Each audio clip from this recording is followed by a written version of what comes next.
നബിയിലൊക്കെ വരുന്ന നല്ല കാര്യം, നബിദിന ആഘോഷം ഇതൊക്കെ നല്ലത്, ഇതൊക്കെ നബിയോടുള്ള മഹബത്ത്.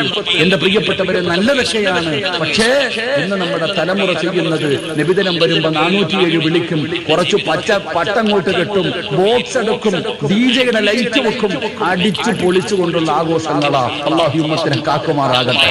പള്ളിക്കകത്ത് നിസ്കാരം നടക്കുമ്പോ പള്ളിയുടെ മുമ്പിൽ ദഫുകളിൽ നടക്കുകയാ. ഇവിടെ ഫർള്, അവിടെ നടക്കുന്ന എന്താ? എന്റെ പ്രിയപ്പെട്ടവരെ, അള്ളാഹുവിന്റെ ദീൻ പറയുന്നുണ്ട് നബിദിനമൊക്കെ ആഘോഷിക്കാം, അതൊക്കെ നല്ലതാണോ? പക്ഷേ ആ ആഘോഷത്തിൽ ഹറാമും വരാൻ പാടില്ല, കറാഹത്തും വരാൻ പാടില്ല. അള്ളാഹു കാത്തിരക്ഷിക്കുമാറാകട്ടെ, കാത്തിരക്ഷിക്കുമാറാകട്ടെ. നമ്മൾ ഇതൊക്കെ അൽഹംദുലില്ലാഹ് ഇതൊക്കെ അതിൻ്റെതായ രീതികളിൽ നമ്മൾ ചെയ്യണം. ഒരിക്കലും നമ്മൾ പാപം ചെയ്യാൻ പാടില്ല.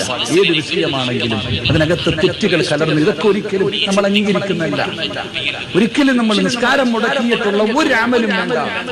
എന്റെ പ്രിയപ്പെട്ടവർ, ആരെയും പ്രയാസപ്പെടുത്തുന്നു ഇതൊന്നുമല്ല. നബിദിനം മക്കളുടെ റാലി നടക്കുന്നു, കൂടെ കൂടിക്കോ, ഭക്ഷണം വെച്ച് കൊടുക്കുന്നു, അൽഹംദുലില്ലാഹ് ഇതൊക്കെ നല്ല കാര്യങ്ങൾ. അല്ലാഹു നമുക്ക് ഈമാൻ നൽകുമാറാകട്ടെ.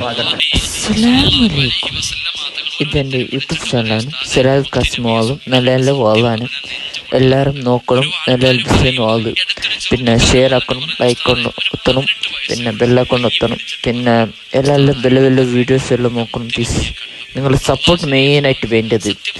പിന്നെ നിങ്ങൾ എല്ലാവരും ഷെയർ ആക്കണം, മാക്സിമം ഷെയർ ആക്കണം, മാക്സിമം. പിന്നെ എൻ്റെ ടൈമെല്ലാം കംപ്ലീറ്റ് ആയിട്ടാണ് മെയിനായിട്ട്. പിന്നെ എല്ലാം കോപ്പറേറ്റ് എല്ലാം മെയിൻ. പ്ലീസ് സപ്പോർട്ട് വേണം മെയിനായിട്ട്. ഓക്കെ.